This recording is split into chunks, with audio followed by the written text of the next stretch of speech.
Munini wa Mutongoi Kyamani cha Jubilee Fred Matiang'I Niwaumania Syiko cia Ithokoo ila Ikusiiwe Muthenyani wa Iyoo Nthini wa Ndambuka ya Kiuteti ya Ikundi ya Mwananchi Kaundini Umwe na Vala Mundu Umwe Utiiwe ni Thayu na Angi 46 Matiwa na Mauumisye.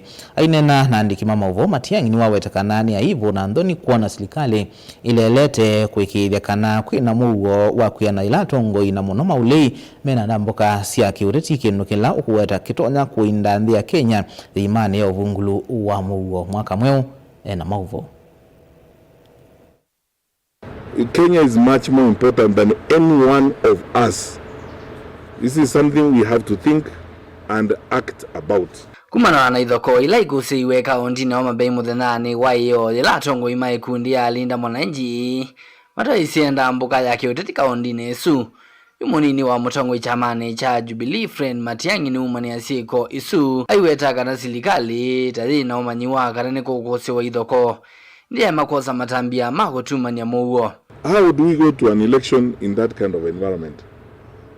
I don't want to say we're asking the government. This is common sense. It's something they know they ought to do. It's something they know they ought to do. And if they are not doing it, they are not doing it deliberately because they have an end they want to achieve. I cannot imagine how, with the kind of security resources we have in the country and the kind of infrastructure we have, we could see the violence in the scale of what we saw in Homa. For 2 days, a rural county in Kenya is actually under the spell and control of criminals. For 2 days. And we behave as if this is normal. I have done my duty as a leader on behalf of my colleagues. I have pointed out to the country and I have warned that we have begun our final descension into chaos.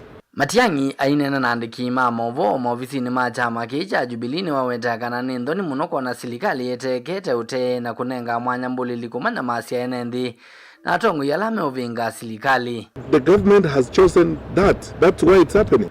And the deployment of resources, you can see clearly this was very well choreographed, it was very well planned. You don't have to be you can tell the amount of resources being involved, the level of mobilization. The leaders in that area who are organizing that had been swearing all week. And no one is arrested these days. No one is charged in a court of law with that kind of violence.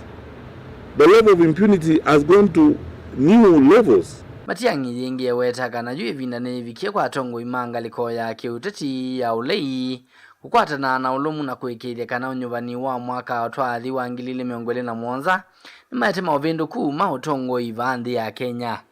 Urge my colleagues in the opposition that time now has come when our sense of commitment to opposition unity is going to be tested. Our sense of patriotism is going to be tested. Our nerves are going to be frayed. Our patience is going to be taxed. And the temptations even to split us are real. What gift could you give this government than seeing opposition leaders either calling each other names in public?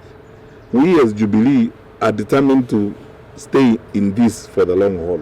We will work together and we will make our contribution to ensuring that unity prevails, to ensuring that we stay together and move forward to deliver this country from the challenges it now faces. Livoti ya vilingi wa mauvo netoa mwaka mweu.